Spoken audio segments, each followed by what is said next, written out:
Dear students, welcome back to sociology class. Today we are going to talk about meaning and functions of social system. ಮೊದಲನೇ semester 4ನೇ ಸೆಷನ್ಸ್ಗೆ ತಮಗೆಲ್ಲರಿಗೂ ಸ್ವಾಗತ. ನಾನು doctor Mohan Kumar KS, working as associate professor of sociology, government first grade college for women, MG Road, Hassan.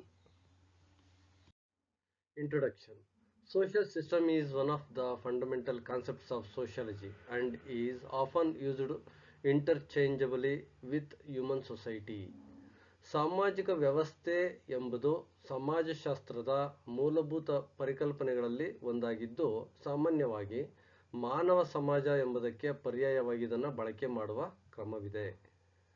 However, there is still confusion about the specific and precise definition of this concept. Accordingly, it is necessary to understand what is meant by system to get a clear picture of this concept. ಆದಾಗ್ಯೂ ಈ ಪರಿಕಲ್ಪನೆಯ ನಿರ್ದಿಷ್ಟ ಹಾಗೂ ನಿಖರವಾದ ವ್ಯಾಖ್ಯೆಯ ಬಗ್ಗೆ ಈಗಲೂ ಗೊಂದಲವಿದೆ. ಅಂತೆಯೇ ಈ ಪರಿಕಲ್ಪನೆಯ ಬಗೆಗಿನ ಸ್ಪಷ್ಟ ಚಿತ್ರಣವೊಂದನ್ನು ಪಡೆಯಲಿಕ್ಕೆ ವ್ಯವಸ್ಥೆ ಎಂದರೇನೆಂಬುದನ್ನು ತಿಳಿದುಕೊಳ್ಳಬೇಕಾದ ಅಗತ್ಯವಿದೆ. ವಿದ್ಯಾರ್ಥಿಗಳೇ, ನಾವು ಈಗ ಸೋಷಿಯಲ್ ಸಿಸ್ಟಮ್ ಅನ್ನುವ ಒಂದು ಪರಿಕಲ್ಪನೆಯನ್ನು ತಿಳಿದುಕೊಳ್ಳುವ ಮೊದಲು ವ್ಯವಸ್ಥೆ ಎಂಬ ಪರಿಕಲ್ಪನೆಯ ಅರ್ಥದ ಬಗ್ಗೆ ತಿಳಿದುಕೊಳ್ಳೋಣ. Meaning of the concept of system. According to Robert A Dahl, a collection of real objects in which each unit is connected to and interacts with the other unit is called system.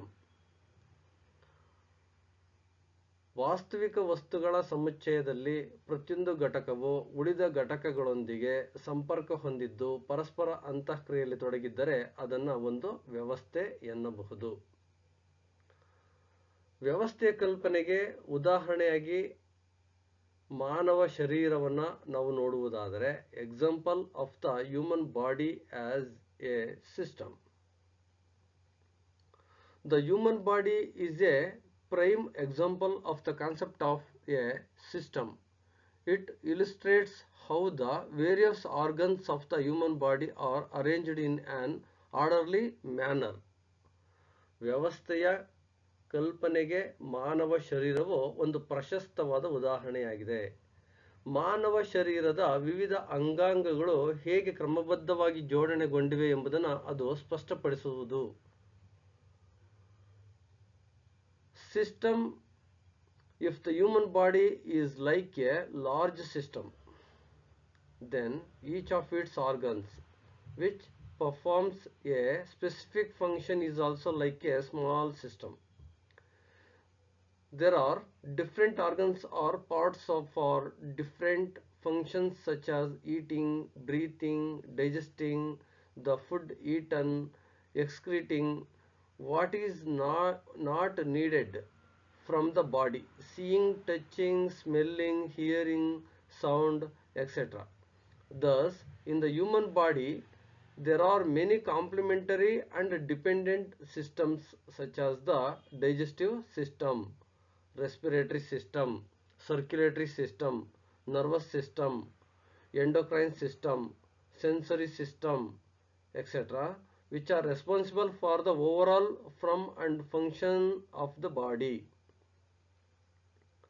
ನಾವು ಸಾಮಾಜಿಕ ವ್ಯವಸ್ಥೆಯ ಅಂಶಗಳನ್ನು ನಾವಿಲ್ಲಿ ಗಮನಿಸಿದಾಗ, ಇಲ್ಲಿ ವ್ಯವಸ್ಥೆ ಅಂದರೆ ಯಾವ ರೀತಿ ಇರುತ್ತೆ ಅನ್ನೋದ್ರ ಬಗ್ಗೆ ಮಾನವ ಶರೀರವನ್ನೇ ನಾವು ಒಂದು ದೊಡ್ಡ ಉದಾಹರಣೆಯಾಗಿ ಇಟ್ಕೊಂಡಿದ್ದೀವಿ. ಈ ಒಂದು ಮಾನವ ಶರೀರವು ಒಂದು ದೊಡ್ಡ ವ್ಯವಸ್ಥೆ ಅಂತಿದ್ದರೆ, ವಿಶಿಷ್ಟ ಕಾರ್ಯನಿರ್ವಹಿಸುವ ಅದರ ಒಂದೊಂದು ಅಂಗಾಂಗವೂ ಕೂಡ ಒಂದೊಂದು ಚಿಕ್ಕ ವ್ಯವಸ್ಥೆಯಂತಿರುವುದು. ಆಹಾರ ಸೇವಿಸಲು, ಉಸಿರಾಡಲು, ಸೇವಿಸಿದ ಆಹಾರವನ್ನು ಜೀರ್ಣ ಮಾಡಲು, ಬೇಡದ್ದನ್ನು ದೇಹದಿಂದ ಹೊರಗೆ ಹಾಕಲು, ವಸ್ತುಗಳನ್ನು ವೀಕ್ಷಿಸಲು, ಸ್ಪರ್ಶಿಸಲು, ಆಘ್ರಾಣಿಸಲು, ಶಬ್ದವನ್ನು ಆಲಿಸಲು, ಹೀಗೆ ಬೇರೆ ಬೇರೆ ಕಾರ್ಯಗಳಿಗಾಗಿ ಬೇರೆ ಬೇರೆ ಅಂಗಾಂಗಗಳಿವೆ ಅಥವಾ ಭಾಗಗಳಿವೆ. ಹೀಗೆ ಮಾನವ ಶರೀರದಲ್ಲಿ ಪಚನ ವ್ಯವಸ್ಥೆ, ಉಸಿರಾಟ ವ್ಯವಸ್ಥೆ, ರಕ್ತ ಪರಿಚಲನಾ ವ್ಯವಸ್ಥೆ, ನರಮಂಡಲ ವ್ಯವಸ್ಥೆ, ನಿರ್ನಾಳ ಗ್ರಂಥಿಗಳ ವ್ಯವಸ್ಥೆ, ಜ್ಞಾನೇಂದ್ರಿಯ ವ್ಯವಸ್ಥೆ ಮುಂತಾದ ಪರಸ್ಪರ ಪೂರಕವಾದ ಹಾಗೂ ಅವಲಂಬಿತವಾದ ಹಲವು ವ್ಯವಸ್ಥೆಗಳಿದ್ದು ಶರೀರದ ಒಟ್ಟು ರೂಪಕ್ಕೆ ಹಾಗೂ ಕಾರ್ಯಕ್ಕೆ ಕಾರಣವಾಗಿವೆ. There must be a proper balance between these organ systems. Due to this, fluctuations in one organ system are likely to affect other systems and ultimately the entire physiological system. Thus, due to the orderly arrangement of the various parts of the human body, the entire body can be said to be like a system. ಈ ಅಂಗಾಂಗ ವ್ಯವಸ್ಥೆಗಳ ನಡುವೆ ಸರಿಯಾದ ಸಮತೋಲನವಿರುವುದು. ಇದರಿಂದ ಒಂದು ಅಂಗ ವ್ಯವಸ್ಥೆಯಲ್ಲಾಗುವ ಏರಿಳಿತಗಳು ಇತರೆ ವ್ಯವಸ್ಥೆಗಳ ಮೇಲೆ ಹಾಗೂ ಅಂತಿಮವಾಗಿ ಸಮಗ್ರ ಶಾರೀರಿಕ ವ್ಯವಸ್ಥೆಯ ಮೇಲೆ ಪರಿಣಾಮ ಬೀರುವ ಸಾಧ್ಯತೆ ಇದೆ. ಹೀಗೆ ಮಾನವ ಶರೀರದ ವಿವಿಧ ಭಾಗಗಳ ಕ್ರಮಬದ್ಧವಾದ ಜೋಡಣೆಯಿಂದಾಗಿ ಇಡೀ ಶರೀರವೇ ಒಂದು ವ್ಯವಸ್ಥೆಯಂತಿದೆ ಎನ್ನಬಹುದು. ವಿದ್ಯಾರ್ಥಿಗಳೇ, ನಾವು ವ್ಯವಸ್ಥೆ ಎಂಬ ಪರಿಕಲ್ಪನೆಯ ಅರ್ಥದ ಬಗ್ಗೆ ನಾವು ತಿಳ್ಕೊಂಡಿದ್ದೀವಿ. Meaning of the concept of system. Next points ಅಲ್ಲಿ origin of the concept of social system ಬಗ್ಗೆ ತಿಳಿದುಕೊಳ್ಳೋಣ. ಅಂದರೆ ನಾವು ಯಾವ ರೀತಿ ಒಂದು ವ್ಯವಸ್ಥೆಯ ಒಳಗಡೆ ನಾವಿದ್ದೀವಿ ಅನ್ನೋದ್ರ ಬಗ್ಗೆ. ಸಾಮಾಜಿಕ ವ್ಯವಸ್ಥೆ ಎಂಬ ಕಲ್ಪನೆಯ ಉಗಮದ ಹಿನ್ನೆಲೆಯಲ್ಲಿ ಜೈವಿಕ ಚಿಂತನೆಯ ಪ್ರಭಾವವಿದೆ. ಜೈವಿಕ ಚಿಂತನೆಯು ಸಮಾಜಶಾಸ್ತ್ರಜ್ಞರ ಮೇಲೆ ಬೀರುತ್ತಾ ಬಂದ ಪ್ರಭಾವವನ್ನು ಮಾನವ ಸಮಾಜಶಾಸ್ತ್ರದ ಬೆಳವಣಿಗೆಯಲ್ಲಿ ನಾವು ಯಾವ ರೀತಿ ಗುರುತಿಸಬಹುದು ಅನ್ನೋದ್ರ ಬಗ್ಗೆ ನಾವು ತಿಳ್ಕೋಬೇಕಾಗುತ್ತೆ. The origin of the concept of social system is influenced by biological thought. The influence of biological thought on sociologists can be traced in the development of sociology. Herbert Spencer, a sociologist who was particularly influenced by Charles Darwin's evolutionary ideas, compared human society to a living human body system. It can be said that his social analysis was based on this comparison. Charles ಡಾರ್ವಿನ್ನ ವಿಕಾಸವಾದಿ ವಿಚಾರಗಳಿಂದ ವಿಶೇಷವಾಗಿ ಪ್ರಭಾವಿತನಾಗಿದ್ದ ಸಮಾಜಶಾಸ್ತ್ರಜ್ಞ Herbert Spencer ಮಾನವ ಸಮಾಜವೆಂಬುದು ಸಜೀವ ಮಾನವ ದೇಹ ವ್ಯವಸ್ಥೆಯಂತಿದೆ ಎಂಬ ಹೋಲಿಕೆಯನ್ನು ನೀಡ್ತಾ ಹೋಗ್ತಾನೆ. ಈ ಹೋಲಿಕೆಯ ಆಧಾರದ ಮೇಲೆಯೇ ಆತನ ಸಾಮಾಜಿಕ ವಿಶ್ಲೇಷಣೆ ಸಾಗಿದೆ ಎನ್ನಬಹುದು. ಮಾನವ ಶರೀರಶಾಸ್ತ್ರ ಮತ್ತು ಅಂಗರಚನಾಶಾಸ್ತ್ರ ಹ್ಯೂಮನ್ ಫಿಸಿಯಾಲಜಿ ಅಂಡ್ ಅನಾಟಮಿಗಳಲ್ಲಿ ನಡೆದ ಸಂಶೋಧನೆಗಳಿಂದ ಅಧ್ಯಯನಗಳಿಂದ ಮಾನವ ಶರೀರದ ವಿವಿಧ ಭಾಗಗಳ ನಡುವಿನ ಪರಸ್ಪರ ಸಂಬಂಧಗಳು ಮತ್ತು ಈ ಭಾಗಗಳ ನಡುವಿನ ಪರಸ್ಪರಾವಲಂಬನೆಯ ಅಂಶಗಳು ಇನ್ನಷ್ಟು ದೃಢವಾಗುವಂತಾಯಿತು. Research and studies in human physiology and anatomy further strengthened the interrelationships and interdependencies between the various parts of the human body. Radcliffe Brown. According to Radcliffe Brown, the first to use the concept of social system in its modern sense was the French thinker Montesquieu. In the mid-18th century, he stated in his philosophy that all the future of social life are united into a coherent whole. Montesquieu. ನಾವು Charles ಡಾರ್ವಿನ್ನ ವಿಚಾರಗಳ ಬಗ್ಗೆ ನಾವು ನೋಡಿದ್ವಿ. ಈಗ ರಾಡಿಕ್ಲಿಫ್ ಬ್ರೌನ್ನ ವಿಚಾರಗಳನ್ನು ನೋಡೋದಾದ್ರೆ, ಸಾಮಾಜಿಕ ವ್ಯವಸ್ಥೆಯ ಕಲ್ಪನೆಯನ್ನ ಹಿಂದಿನ ಆಧುನಿಕ ಅರ್ಥದಲ್ಲಿ ಮೊದಲ ಬಾರಿಗೆ ಬಳಸಿದವನು ಫ್ರಾನ್ಸಿನ ಚಿಂತನಕಾರ ಮಾಂಟೆಸ್ಕೊ. 18ನೇ ಶತಮಾನದ ಮಧ್ಯಭಾಗದಲ್ಲಿ ಆತ ತನ್ನ ತತ್ವ ನಿರೂಪಣೆಯಲ್ಲಿ ಸಾಮಾಜಿಕ ಜೀವನದ ಎಲ್ಲ ಲಕ್ಷಣಗಳು ಕೂಡ ಸುಸಂಗತವಾದ ಅಖಂಡ ವ್ಯವಸ್ಥೆಯೊಂದರಲ್ಲಿ ಒಗ್ಗೂಡಿವೆ ಎಂದಿದ್ದಾನೆ. All the features of social life are united into a ಕೋಹೆರೆಂಟ್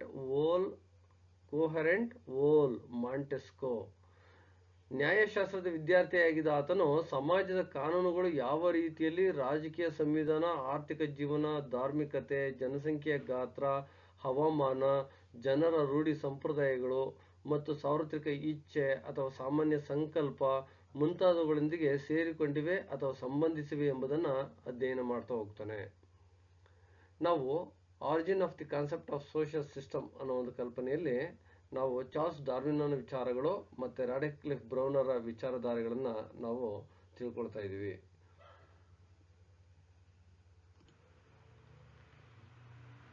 The social system is a popular sociological term. ಸಾಮಾಜಿಕ ವ್ಯವಸ್ಥೆಯು ಪ್ರಚಲಿತ ಸಮಾಜಶಾಸ್ತ್ರೀಯ ಅರ್ಥದ ಬಗ್ಗೆ ನಾವು ತಿಳಿದುಕೊಳ್ಬೇಕಾಗುತ್ತೆ. Social system is a popular sociological term that describes human society as a web of human relationships and interactions. When we consider the conditions under which human relationships occur, the process of such interactions can be called a system. This concept is not limited to interpersonal relationships but is also used in the analysis of groups, organizations, societies, and intersocietal societies. For example, the concept of social system can be used when analyzing the society of a university, family, state. ಮಾನವ ಸಮಾಜವು ಮಾನವ ಸಂಬಂಧಗಳ ಮತ್ತು ಅಂತಃಕ್ರಿಯೆಗಳ ಒಂದು ಬಲೆಯಂತಿದೆ. ಮಾನವ ಸಂಬಂಧಗಳು ಏರ್ಪಡುವ ಸ್ಥಿತಿಗಳನ್ನು ಗಮನಿಸಿದಾಗ ಅಂತಹ ಕ್ರಿಯೆಗಳ ಪ್ರಕ್ರಿಯೆಯನ್ನು ಒಂದು ವ್ಯವಸ್ಥೆ ಎಂದು ಕರೆಯಬಹುದಾಗಿದೆ. ಈ ಕಲ್ಪನೆಯನ್ನು ಅಂತಃ ವ್ಯಕ್ತಿ ಸಂಬಂಧಗಳಿಗೆ ಮಾತ್ರ ಸೀಮಿತವಾಗಿರಿಸದೆ ಸಮೂಹಗಳು, ಸಂಸ್ಥೆಗಳು, ಸಮಾಜಗಳು ಹಾಗೂ ಅಂತರ್ ಸಮಾಜಗಳ ವಿಶ್ಲೇಷಣೆಯಲ್ಲೂ ಬಳಸಬಹುದು. ಉದಾಹರಣೆಗೆ ವಿಶ್ವವಿದ್ಯಾಲಯ, ಕುಟುಂಬ, ರಾಜ್ಯ, ವಿಶ್ವ ರಾಷ್ಟ್ರ ಸಂಸ್ಥೆ, ಹೀಗೆ ನಾವು ಸಾಮಾಜಿಕ ವಿಶ್ಲೇಷಣೆ ಮಾಡುವಾಗ ಸಾಮಾಜಿಕ ವ್ಯವಸ್ಥೆ ಕಲ್ಪನೆಯನ್ನು ನಾವು ಯಾವ ರೀತಿ ಬಳಸಬಹುದು ಅನ್ನೋದ್ರ ಬಗ್ಗೆ ನಾವು ತಿಳ್ಕೊಬಹುದು. ಅದೇ ರೀತಿ David ಪೋಪ್ನೋ argues that the concept of a social system can be used to analyze everything from a friendship group of two people to the large complex society of today. Using this concept, we can understand how the various units of social life come together to form a society as a whole. ಸಾಮಾಜಿಕ ವ್ಯವಸ್ಥೆಯ ಕಲ್ಪನೆಯನ್ನ ಇಬ್ಬರು ವ್ಯಕ್ತಿಗಳಿಂದ ಕೂಡಿರುವ ಸ್ನೇಹ ಸಮೂಹದಿಂದ ಹಿಡಿದು ಇಂದಿನ ಬೃಹತ್ ರೂಪದ ಸಂಕೀರ್ಣ ಸಮಾಜದ ವಿಶ್ಲೇಷಣೆಯಲ್ಲಿಯೂ ಬಳಸಬಹುದಾಗಿದೆ. ಈ ಕಲ್ಪನೆಯ ಬಳಕೆಯಿಂದಾಗಿ ಸಾಮಾಜಿಕ ಜೀವನದ ವಿವಿಧ ಘಟಕಗಳು ಒಂದುಗೂಡಿ ಸಮಾಜವೊಂದು ಅಖಂಡತೆ ಹೇಗೆ ನಿರ್ಮಾಣವಾಯಿತೆಂದು ನಾವು ತಿಳಿದುಕೊಳ್ಳಬಹುದು. Definitions of social system. Duncan Mitchell in is a dictionary of sociology writes, a social system basically consists of two or more individuals interacting directly or indirectly in a bounded situation. ಒಂದು ನಿರ್ಬಂಧಿತ ಪರಿಸರದಲ್ಲಿ ಇಬ್ಬರು ಅಥವಾ ಅದಕ್ಕೂ ಹೆಚ್ಚು ವ್ಯಕ್ತಿಗಳು ಪ್ರತ್ಯಕ್ಷವಾಗಿ ಅಥವಾ ಪರೋಕ್ಷವಾಗಿ ಸಾಪೇಕ್ಷ ಸ್ಥಿರರೂಪದ ಅಂತಃಕ್ರಿಯೆಯಲ್ಲಿ ತೊಡಗಿರುವುದನ್ನು ಸಾಮಾಜಿಕ ವ್ಯವಸ್ಥೆ ಎನ್ನಬಹುದು.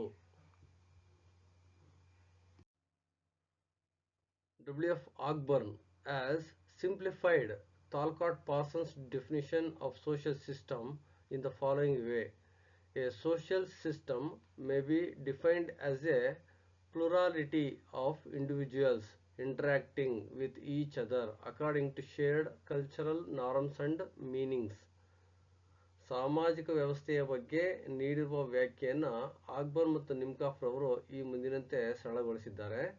ಸಂಸ್ಕೃತಿಯ ನಿಯಮಗಳು ಮತ್ತು ಸಾಂಸ್ಕೃತಿಕ ಆರ್ಥಿಕ ಅನುಸಾರವಾಗಿ ಪರಸ್ಪರ ಅಂತಃಕ್ರಿಯೆಗಳಲ್ಲಿ ನಿರತವಾದ ಜನಸಮೂಹವನ್ನು ಸಾಮಾಜಿಕ ವ್ಯವಸ್ಥೆ ಎನ್ನಬಹುದು. ವಿದ್ಯಾರ್ಥಿಗಳೇ, next points. Main functions of social system. ಸಾಮಾಜಿಕ ವ್ಯವಸ್ಥೆಯ ಪ್ರಮುಖ ಕಾರ್ಯಗಳು. Social system is a structured network of relationships between individuals, groups, and institutions governed by shared norms and values that functions to maintain order and facilitate collective well-being. It provides a framework for social life, coordinating behavior and interactions to achieve common goals and address social needs. ಸಾಮಾಜಿಕ ವ್ಯವಸ್ಥೆಯು ವ್ಯಕ್ತಿಗಳು, ಗುಂಪುಗಳು ಮತ್ತು ಸಂಸ್ಥೆಗಳ ನಡುವಿನ ಸಂಬಂಧಗಳ ರಚನಾತ್ಮಕ ಜಾಲವಾಗಿದ್ದು, ಹಂಚಿಕೆಯ ಮಾನದಂಡಗಳು ಮತ್ತು ಮೌಲ್ಯಗಳಿಂದ ನಿಯಂತ್ರಿಸಲ್ಪಡುತ್ತದೆ. ಇದು ಕ್ರಮವನ್ನು ನಿರ್ವಹಿಸಲು ಮತ್ತು ಸಾಮೂಹಿಕ ಯೋಗಕ್ಷೇಮವನ್ನು ಸುಗಮಗೊಳಿಸಲು ಕಾರ್ಯನಿರ್ವಹಿಸುತ್ತದೆ. ಇದು ಸಾಮಾಜಿಕ ಜೀವನಕ್ಕೆ ಒಂದು ಚೌಕಟ್ಟನ್ನು ಒದಗಿಸುತ್ತದೆ. ಸಾಮಾನ್ಯ ಗುರಿಗಳನ್ನು ಸಾಧಿಸಲು ಮತ್ತು ಸಾಮಾಜಿಕ ಅಗತ್ಯಗಳನ್ನು ಪರಿಹರಿಸಲು ನಡವಳಿಕೆ ಮತ್ತು ಸಂವಹನಗಳನ್ನು ಸಂಘಟಿಸುತ್ತದೆ. First points: maintaining social order and stability. ಸಾಮಾಜಿಕ ಕ್ರಮ ಮತ್ತು ಸ್ಥಿರತೆಯನ್ನು ಕಾಪಾಡಿಕೊಳ್ಳುವುದು. Social systems establish norms, rules and institutions that regulate behaviour, preventing chaos and promoting predictability. ಸಾಮಾಜಿಕ ವ್ಯವಸ್ಥೆಗಳು ನಡವಳಿಕೆಯನ್ನು ನಿಯಂತ್ರಿಸುವ, ಅವ್ಯವಸ್ಥೆಯನ್ನು ತಡೆಗಟ್ಟುವ ಮತ್ತು ಭಾಗವಹಿಸುವಿಕೆಯನ್ನು ಉತ್ತೇಜಿಸುವ ರೂಢಿಗಳು, ನಿಯಮಗಳು ಮತ್ತು ಸಂಸ್ಥೆಗಳನ್ನು ಸ್ಥಾಪಿಸುತ್ತವೆ. Second points: facilitating cooperation and coordination. ಸಹಕಾರ ಮತ್ತು ಸಮನ್ವಯವನ್ನು ಸುಗಮಗೊಳಿಸುವುದು. They enable individuals and groups to work together, fostering specialisation, division of labour and the achievement of collective goals. ಅವರು ವ್ಯಕ್ತಿಗಳು ಮತ್ತು ಗುಂಪುಗಳನ್ನು ಒಟ್ಟುಗೂಡಿಸಲು, ವಿಶೇಷತೆ, ಕಾರ್ಮಿಕರು, ವಿಭಜನೆ ಮತ್ತು ಸಾಮೂಹಿಕ ಗುರಿಗಳ ಸಾಧನೆಯನ್ನು ಬೆಳೆಸಲು ಅನುವು ಮಾಡಿಕೊಡುತ್ತಾರೆ. Third points: providing social control. Social systems have mechanisms to enforce norms and regulate behaviour, ensuring conformity and preventing deviance. ಸಾಮಾಜಿಕ ವ್ಯವಸ್ಥೆಗಳು ರೂಢಿಗಳನ್ನು ಜಾರಿಗೊಳಿಸಲು ಮತ್ತು ನಡವಳಿಕೆಯನ್ನು ನಿಯಂತ್ರಿಸುವ ಕಾರ್ಯವಿಧಾನಗಳನ್ನು ಹೊಂದಿವೆ, ಅನುಸರಣೆಯನ್ನು ಖಾತ್ರಿಪಡಿಸುತ್ತವೆ ಮತ್ತು ವಿಚಲನವನ್ನು ತಡೆಗಟ್ಟುತ್ತವೆ. Fourth points: transmitting culture and values. ಸಂಸ್ಕೃತಿ ಮತ್ತು ಮೌಲ್ಯಗಳನ್ನು ರವಾನಿಸುವುದು. Socialisation processes within social system transmit cultural knowledge, beliefs and values from one generation to the next generation. ಸಾಮಾಜಿಕ ವ್ಯವಸ್ಥೆಗಳನ್ನು ಸಾಮಾಜೀಕರಣ ಪ್ರಕ್ರಿಯೆಗಳು ಸಾಂಸ್ಕೃತಿಕ ಜ್ಞಾನ, ನಂಬಿಕೆಗಳು ಮತ್ತು ಮೌಲ್ಯಗಳನ್ನು ಒಂದು ಪೀಳಿಗೆಯಿಂದ ಇನ್ನೊಂದಕ್ಕೆ ರವಾನಿಸುತ್ತವೆ. Fifth points: providing basic needs. Social systems provide essential services like education, health care and economic opportunities, contributing to the overall well-being of individuals. ಸಾಮಾಜಿಕ ವ್ಯವಸ್ಥೆಗಳು ಶಿಕ್ಷಣ, ಆರೋಗ್ಯ, ರಕ್ಷಣೆ ಮತ್ತು ಆರ್ಥಿಕ ಅವಕಾಶಗಳಂತಹ ಅಗತ್ಯ ಸೇವೆಗಳನ್ನು ಒದಗಿಸುತ್ತವೆ. ಇದು ವ್ಯಕ್ತಿಗಳ ಒಟ್ಟಾರೆ ಯೋಗಕ್ಷೇಮಕ್ಕೆ ಕಾರಣವಾಗುತ್ತದೆ. Six points: adapting to change. ಬದಲಾವಣೆಗೆ ಹೊಂದಿಕೊಳ್ಳುವುದು. Social systems must adapt to changing social, economic and environmental conditions to remain relevant and effective. ಬದಲಾವಣೆಗೆ ಹೊಂದಿಕೊಳ್ಳುವುದು. ಸಾಮಾಜಿಕ ವ್ಯವಸ್ಥೆಗಳು ಬದಲಾಗಲು ಸಾಮಾಜಿಕ, ಆರ್ಥಿಕ ಮತ್ತು ಪರಿಸರ ಪರಿಸ್ಥಿತಿಗಳಿಗೆ ಹೊಂದಿಕೊಳ್ಳಬೇಕು ಮತ್ತು ಸಂಬಂಧಿತ ಮತ್ತು ಪರಿಣಾಮಕಾರಿಯಾಗಿ ಉಳಿಯಬೇಕು. Next points: fostering social solidarity. ಸಾಮಾಜಿಕ ಒಗ್ಗಟ್ಟನ್ನು ಬೆಳೆಸುವುದು. Shared norms, values and interactions within a social system promote a sense of belonging and cohesion among its members. ಸಾಮಾಜಿಕ ವ್ಯವಸ್ಥೆಯೊಳಗಿನ ಹಂಚಿಕೆಯ ರೂಢಿಗಳು, ಮೌಲ್ಯಗಳು ಮತ್ತು ಸಂವಹನಗಳು ಅದರ ಸದಸ್ಯರಲ್ಲಿ ಸೇರಿದ ಮತ್ತು ಒಗ್ಗೂಡಿಸುವಿಕೆ ಪ್ರಜ್ಞೆಯನ್ನು ಉತ್ತೇಜಿಸುತ್ತವೆ. Next points: social integration and unity. ಸಮಾಜದ ಏಕತೆ ಮತ್ತು ಏಕಾಗ್ರತೆ. The system fosters cooperation, empathy, and mutual trust among members. It reduces divisions and maintains social harmony. Example: shared festivals or customs promote unity across different groups. ಎಲ್ಲ ಸದಸ್ಯರು ನಡುವೆ ಸಹಕಾರ, ವಿಶ್ವಾಸ, ಸಹಾನುಭೂತಿ ಇತ್ಯಾದಿಗಳ ಮೂಲಕ ಸಾಮರಸ್ಯ ಬೆಳೆದಿರುತ್ತದೆ. ಸಮಾಜವು ವಿಭಜನೆಯಿಂದ ತಪ್ಪಿಸಿಕೊಳ್ಳುತ್ತದೆ ಮತ್ತು ಒಂದಾಗಿ ಕಾರ್ಯನಿರ್ವಹಿಸುತ್ತದೆ. ಉದಾಹರಣೆ: ಧರ್ಮ, ಭಾಷೆ ಅಥವಾ ಆಚರಣೆಗಳಲ್ಲಿ ನೈತಿಕವಾಗಿ ಒಂದುಗೂಡುವಿಕೆ. ನೆಕ್ಸ್ಟ್ ಪಾಯಿಂಟ್ಸ್: ಕಲೆಕ್ಟಿವ್ ಗೋಲ್ ಅಚೀವ್ಮೆಂಟ್. ಸಾಮೂಹಿಕ ಧ್ಯೇಯ ಸಾಧನೆ. We well-structured society can work together towards shared goals like education, development, or health. Each individual's role contributes to the larger societal mission. Example, schools help achieve educational goals, hospitals serve health needs. ಸಮಾಜವೊಂದು ಸಂಘಟಿತ ವ್ಯವಸ್ಥೆ ಆಗಿರುವ ಕಾರಣ ನಿರ್ದಿಷ್ಟ ಗುರಿಗಳು ಉದಾಹರಣೆ ಶಿಕ್ಷಣ, ಅಭಿವೃದ್ಧಿ, ಆರೋಗ್ಯ ನಿರ್ದಿಷ್ಟ ಗುರಿಗಳ ಕಡೆಗೂ ಸೇರಿಸಬಹುದು. ಪ್ರತಿಯೊಬ್ಬ ವ್ಯಕ್ತಿಯ ಪಾತ್ರ ಅದು ಗುರಿ ತಲುಪಲು ಸಹಾಯ ಮಾಡುತ್ತದೆ. ಉದಾಹರಣೆ ಶಾಲೆಗಳು ಶಿಕ್ಷಣದ ಗುರಿ ತಲುಪಲು, ಆಸ್ಪತ್ರೆಗಳು ಆರೋಗ್ಯದ ಗುರಿ ತಲುಪಿಸಲು. Next points, motivation and personal development, ಉತ್ಸಾಹ ಮತ್ತು ವ್ಯಕ್ತಿತ್ವ ವಿಕಾಸ. Social systems offer motivation, purpose and opportunities for individuals through their roles and responsibilities. People develop their personality. Example, a person grows through fulfilling the role of teacher, doctor or leader. ಸಮಾಜ ವ್ಯಕ್ತಿಗೆ ಗುರಿ, ಸ್ಫೂರ್ತಿ ಮತ್ತು ಅವಕಾಶಗಳನ್ನು ನೀಡುತ್ತದೆ. ಸಮಾಜದ ಪಾತ್ರಗಳ ಮೂಲಕ ವ್ಯಕ್ತಿತ್ವ ಬೆಳೆಯುತ್ತದೆ. ಉದಾಹರಣೆ ಶಿಕ್ಷಕ, ವೈದ್ಯ, ರೈತ ಮುಂತಾದ ಪಾತ್ರಗಳ ಮೂಲಕ ವ್ಯಕ್ತಿಯ ಶಕ್ತಿ ಬೆಳೆಯುತ್ತದೆ. Conclusions. A social system is a structured and organized set of relationships among individuals, groups, and institutions that work together to maintain social order and fulfill collective needs. It provides a framework for understanding human behavior within a society. ಸಾಮಾಜಿಕ ವ್ಯವಸ್ಥೆಯು ವ್ಯಕ್ತಿಗಳು, ಗುಂಪುಗಳು ಮತ್ತು ಸಂಸ್ಥೆಗಳ ನಡುವಿನ ರಚನಾತ್ಮಕ ಮತ್ತು ಸಂಘಟಿತ ಸಂಬಂಧಗಳ ಗುಂಪಾಗಿದ್ದು, ಅದು ಸಾಮಾಜಿಕ ಕ್ರಮವನ್ನು ಕಾಪಾಡಿಕೊಳ್ಳಲು ಮತ್ತು ಸಾಮೂಹಿಕ ಅಗತ್ಯಗಳನ್ನು ಪೂರೈಸಲು ಒಟ್ಟಾಗಿ ಕೆಲಸ ಮಾಡುತ್ತದೆ. ಇದು ಸಮಾಜದೊಳಗಿನ ಮಾನವ ನಡವಳಿಕೆಯನ್ನು ಅರ್ಥಮಾಡಿಕೊಳ್ಳಲು ಒಂದು ಚೌಕಟ್ಟನ್ನು ಒದಗಿಸುತ್ತದೆ. Social systems are guided by shared values, norms, and roles which promote cooperation, stability, and development. In conclusion, the smooth functioning of and society depends on the balance, interdependence, and effective functioning of its various components such as family, education, economy, politics, and religion.